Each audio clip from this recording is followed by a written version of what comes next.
La tempête de neige qui frappait les vitres n'était rien comparée au froid glacial qui régnait dans mon propre salon. Je suis rentrée à 2 heures du matin, m'attendant à trouver de la chaleur. Au lieu de cela, j'ai vu mon souffle former de la buée dans l'air. La chaudière était éteinte. Recroquevillée sur le canapé sous 3 couvertures fines, ma fille de 10 ans, Léa, avait les lèvres d'une terrifiante teinte bleutée. Sur l'îlot central de la cuisine, écrasé sous une bouteille vide d'Armagnac de 20 ans d'âge appartenant à mon père, il y avait un morceau de papier déchiré. On pouvait y lire. Léa cassait l'ambiance. On a pris le reste du week-end au chalet. N'appelle pas, avant d'aller plus loin, j'ai besoin de savoir, laissez un commentaire pour me dire d'où vous regardez ça et quelle température il fait chez vous. Je veux voir qui est ici avec moi. Je n'ai pas perdu de temps à hurler. Dans mon métier, la panique est un coup irrécupérable qui grignote votre temps de réaction. J'ai lâché mes sacs et j'ai couru au tableau électrique. Le chauffage s'est remis en marche avec un bourdonnement mécanique qui sonnait comme une délivrance. J'ai porté Léa dans ma chambre, je l'ai enveloppée dans ma couette en duvet et je l'ai forcée à boire un mug de bouillon chaud. Ses dents claquaient contre la céramique, un cliquetis rythmique qui me tordait les tripes. Une fois que ses couleurs ont commencé à revenir, passant du blanc marbre à un rose pâle, j'ai ouvert mon ordinateur portable. L'écran a illuminé la pièce sombre. Je me suis connectée à ma banque, mes doigts bougeant avec la mémoire musculaire d'un audit financier. Je m'attendais à voir les fuites habituelles, les factures de courses, les pics d'électricité, les petits prêts que mon père, Jacques, jurait toujours de rembourser. Ce que j'ai vu était un massacre. En attente, le Grand Hôtel du Mont-Blanc. 12 400 €. Débité il y a 45 minutes. Ils n'avaient pas seulement abandonné mon enfant en plein blizzard.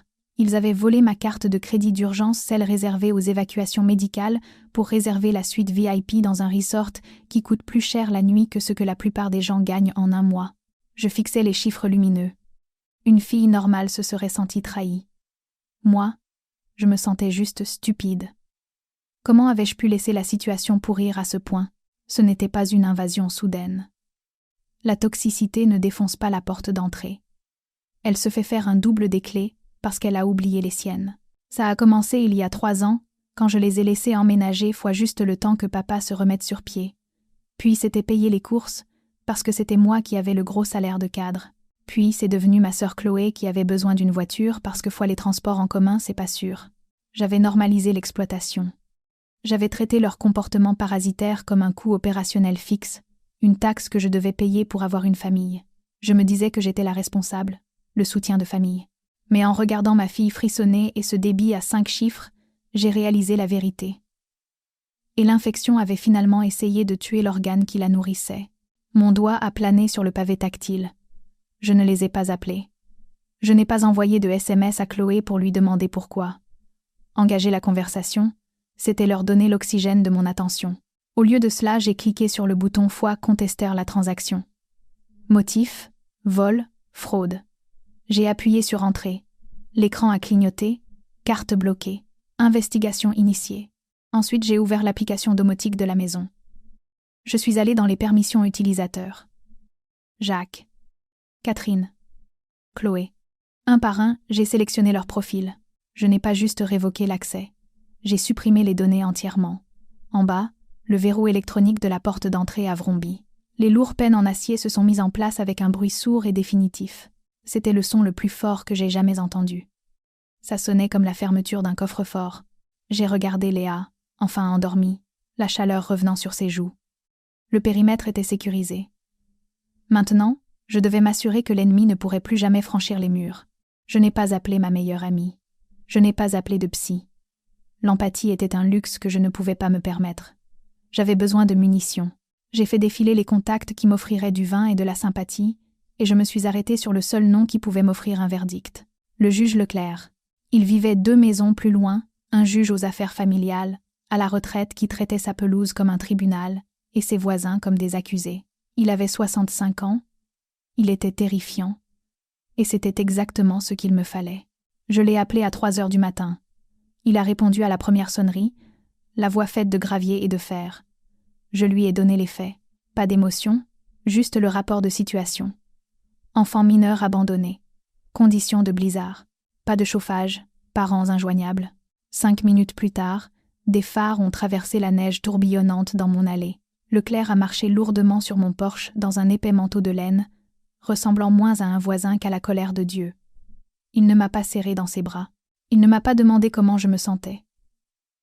Il est passé devant moi, ses yeux scannant le salon, avec la précision d'un expert en scène de crime. Il a regardé le thermostat, il a regardé la bouteille vide. Il a pris le mot, il l'a lu une fois, son visage ne trahissant rien. Puis il s'est dirigé vers Léa qui dormait sur le canapé, a observé le soulèvement de sa poitrine un instant, et s'est tourné vers moi. « Vous avez une imprimante ?» a-t-il demandé. « Prenez votre ordinateur. » On n'écrit pas une lettre. On rédige une attestation formelle pour dépôt de plainte. Nous nous sommes assis à l'îlot de la cuisine. Le silence de la maison n'était brisé que par le claquement de mes touches, alors que Leclerc dictait. Il n'utilisait pas des mots comme foi blessée, foi ou foi déçue. Il utilisait des mots comme foi négligence grave, mise en danger de la vie d'autrui, foi et foi délaissement de mineurs. Citez le bulletin météo, ordonnait-il en pointant un doigt épais vers l'écran. Alerte vigilance rouge émise à 16 heures. Ils sont partis à 10 à 7 heures. Ça établit l'intention. Ils connaissaient le danger et ont laissé une mineure dans une structure qu'ils savaient défaillante. Pendant que je tapais, Leclerc a fouillé dans la poche de son manteau et en a sorti un petit carnet noir Moleskine. Il l'a fait glisser sur le marbre du comptoir. « C'est quoi ?» j'ai demandé. « Je suis à la retraite depuis 5 ans, Manon. Je remarque des choses. Je remarque quand votre voiture n'est pas là, mais que les leurs y sont. Je remarque quand ils partent à midi et ne reviennent pas avant minuit. J'ai ouvert le carnet. C'était un registre. Date, heure, plaque d'immatriculation. 14 octobre. Parents partis à 11h00. Enfant vu à la fenêtre à 18h00. Pas de véhicule de retour avant 1h du matin. 3 novembre. Sœur partie. Parents absents. Enfant récupère le courrier seul. Je fixais les lignes manuscrites. C'était le livre de compte de mon propre aveuglement. Je pensais laisser Léa avec sa famille. Je la laissais en isolement carcéral. Je ne savais pas, ai-je chuchoté. La loi se fiche de ce que vous saviez, a dit Leclerc en tapotant la table. Elle se soucie de ce que vous faites maintenant. Ce registre établit un schéma de négligence habituelle. Combiné à l'incident de ce soir, vous avez les bases pour une expulsion immédiate. Nous rédigeons une mise en demeure pour motif impérieux. Ce ne sont plus des locataires, Manon. Ce sont des intrus qui posent une menace pour une mineure. J'ai regardé le document sur mon écran. C'était froid, formel et absolument létal. Il stipulait qu'en raison d'une négligence criminelle, leur droit d'occupation des lieux était révoqué avec effet immédiat. « Imprimez-le », a dit Leclerc. 3 copies. Une pour eux, une pour moi et une pour la gendarmerie. J'ai lancé l'impression. La machine a vrombi, crachant la fin de ma famille. Mon téléphone n'a pas sonné. Il a vibré contre le marbre, comme un insecte piégé. L'écran s'est allumé. Chloé. Je n'ai pas répondu. J'ai glissé pour voir l'aperçu du message. Putain sérieux ? La carte vient d'être refusée pour le champagne. Règle ça à SAP, c'est la honte. Je fixais les mots. La honte. Pas est que Léa va bien, pas est que le courant a sauté, juste la prière du narcissique. Comment cela affecte-t-il mon image ? Mon pouce a plané sur l'icône Instagram. Je savais que je ne devais pas regarder. Se faire du mal est une mauvaise habitude, généralement réservée aux ex-copains, pas à la famille proche, mais je devais connaître la position de l'ennemi. J'ai cliqué. La story de Chloé venait d'être postée, il y a 20 minutes. La vidéo était tremblante, bruyante et filtrée à la perfection. Ils étaient dans le jacuzzi du grand hôtel. La vapeur montait dans la nuit. Ma mère riait, une coupe de champagne à la main. Mon père fumait un cigare qui coûtait plus cher que le manteau d'hiver de Léa. Chloé a tourné la caméra vers elle, faisant un clin d'œil. La légende était incrustée dans une police cursive mignonne, vibes en famille. Tellement contente de s'éloigner de l'énergie négative à la maison, l'air a quitté mes poumons dans un sifflement sec. Énergie négative. Il ne parlait pas de moi. J'étais le chéquier. Il m'aimait bien tant que les virements passaient. Il parlait de Léa, ma fille de 10 ans, calme et artistique, qui préférait dessiner plutôt que de faire le singe pour leurs réseaux sociaux. Il l'avait exclue bien avant ce soir. Ce soir n'était que la manifestation physique d'un exil psychologique qu'ils appliquaient depuis des années. Ils avaient fait d'une enfant un bouc émissaire pour se souder entre eux. « Ils ne reviendront pas ce soir », a dit Leclerc, lisant par-dessus mon épaule. « S'ils commandent du champagne, ils restent jusqu'à ce qu'on les vire. Ils sont déjà virés, ai-je dit, la voix plate. L'alerte fraude bloque la réservation. La sécurité va les escorter hors des lieux dans environ 10 minutes. Je me suis retournée vers mon ordinateur. La rage était là, une pierre froide et lourde dans mon ventre, mais je l'ai refoulée. La rage vous rend brouillon. Les données vous rendent dangereux. J'ai besoin de voir l'étendue des dégâts, ai-je dit. J'ai creusé dans l'historique des transactions. J'ai filtré les courses et l'essence. J'ai cherché les anomalies, les petits prélèvements récurrents que les parasites utilisent pour saigner un hôte sans déclencher les alarmes. Là. Retrait. 500 €. Bénéficiaire. Sommet Conseil SAS. Ça arrivait tous les vendredis depuis 8 mois. Vous connaissez une boîte fois Sommet Conseil? J'ai demandé à Leclerc. Il a ajusté ses lunettes. Se penchant. Ce n'est pas une société de conseil, Manon. C'est la société Écran pour le Casino du Lac, 2 villes plus loin. C'est comme ça qu'ils facturent les gros joueurs, pour que ça n'apparaisse pas comme jeu d'argent sur les comptes conjoints. Mon père n'avait pas de mission de consulting. Il avait une addiction au jeu. J'ai tracé la source des fonds. Ça ne venait pas de mon compte courant principal. Ça provenait d'un sous-compte lié au profil principal. J'ai cliqué sur les détails du compte. Titulaire, Léa Dubois. Statut, crédit renouvelable. La pièce a tourné. J'ai agrippé le bord du comptoir pour ne pas tomber. Il n'avait pas juste utilisé mon argent. Il avait utilisé l'identité de Léa, les papiers que je lui avais donnés pour ouvrir son livret. Il y a 3 ans, pour ouvrir une ligne de crédit à taux exorbitant. Il pariait sur l'avenir de ma fille. Il avait volé son identité avant même qu'elle soit assez grande pour comprendre ce qu'était un crédit.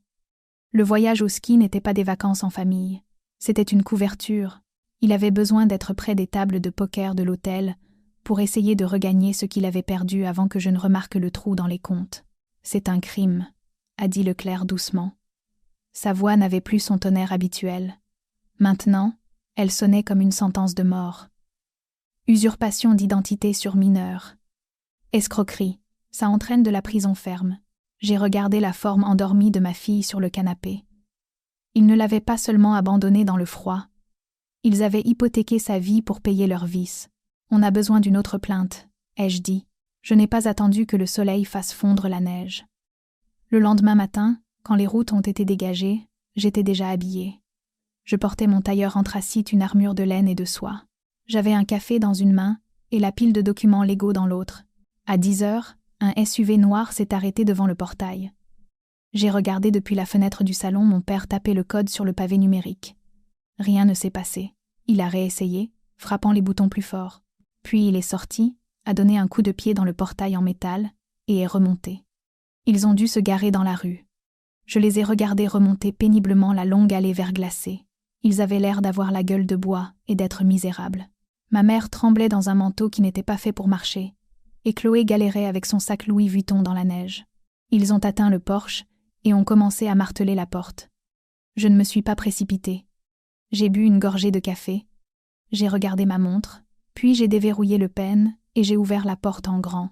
Mon père, Jacques, se tenait là, le visage marbré de rouge par le froid et la rage. Il n'a pas demandé où était Léa. Il n'a pas demandé pourquoi le chauffage marchait. Il a collé son visage au mien, empestant le vieux cigare froid et la menthe. « Tu nous as humiliés !» a-t-il hurlé, postillonnant. « Tu as une idée de qui était dans ce hall ?» J'ai eu la police au cul. Ils nous ont escortés dehors comme des criminels. « Vous êtes des criminels », ai-je dit.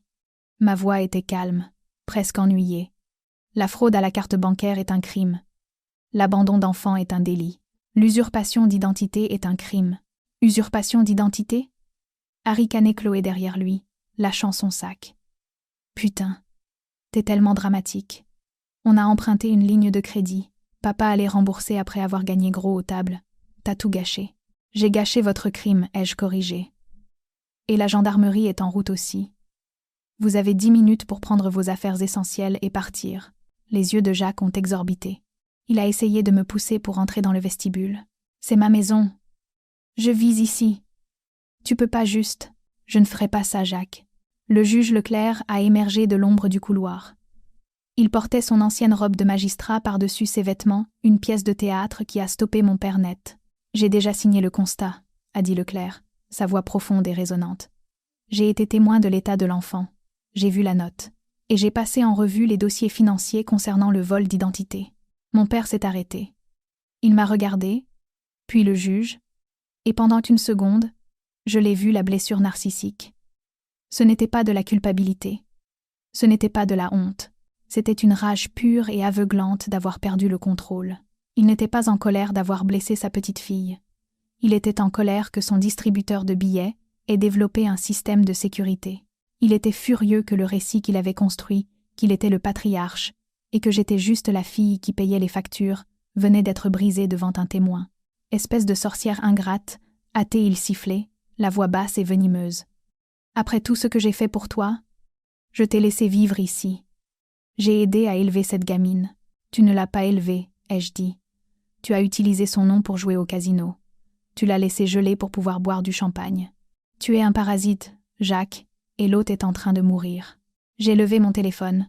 Les gendarmes sont à 5 minutes. Si vous êtes encore sur cette propriété quand ils arrivent, ils ont pour instruction de vous arrêter pour l'usurpation d'identité sur le compte de Léa. Ou alors, vous partez maintenant. Et je vous donne 24 heures d'avance avant de déposer la plainte formelle. C'était un mensonge, je l'avais déjà déposé, mais il ne le savait pas. Il m'a regardé avec une haine pure. Puis il s'est tourné vers ma mère. « Prends les sacs, Jacques », a chuchoté ma mère, me regardant avec de grands yeux remplis de larmes. « Manon, s'il te plaît, on est une famille. »« Non », ai-je dit. « La famille, ça protège. Vous nous avez abandonnés. La famille n'est pas partie en silence. » Ma mère, Catherine, pleurait bruyamment, jouant la martyre en fourrant ses boîtes à bijoux dans un sac de sport. Chloé me criait dessus, me traitant de jalouse et d'aigrie, prétendant que je gâchais sa vie parce que la mienne était vide.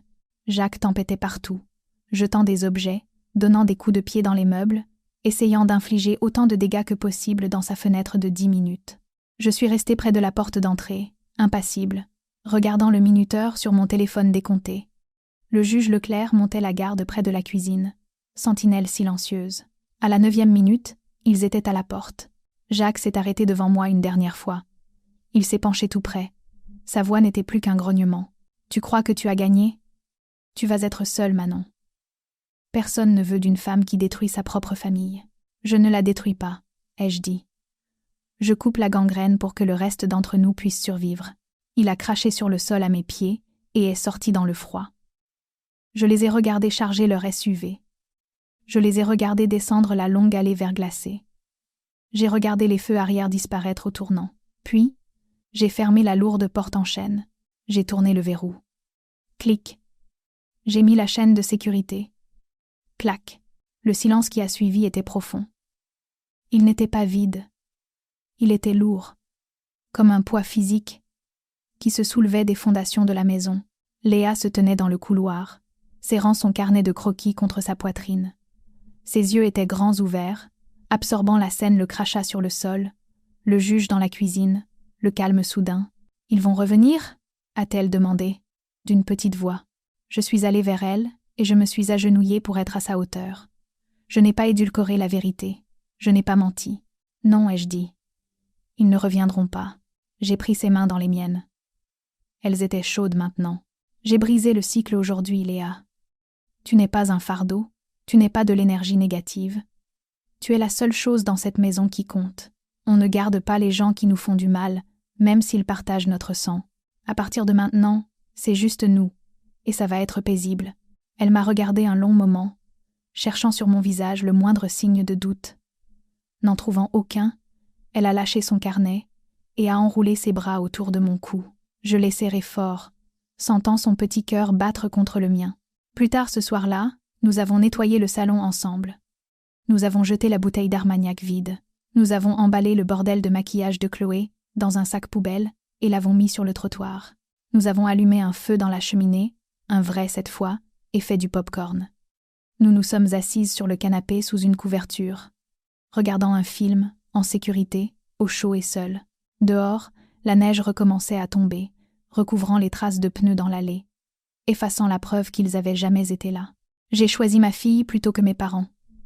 Certains disent que je suis allée trop loin en impliquant la justice. Qu'auriez-vous fait ? Dites-le moi dans les commentaires et partagez ceci si vous avez déjà dû vous sauver vous-même.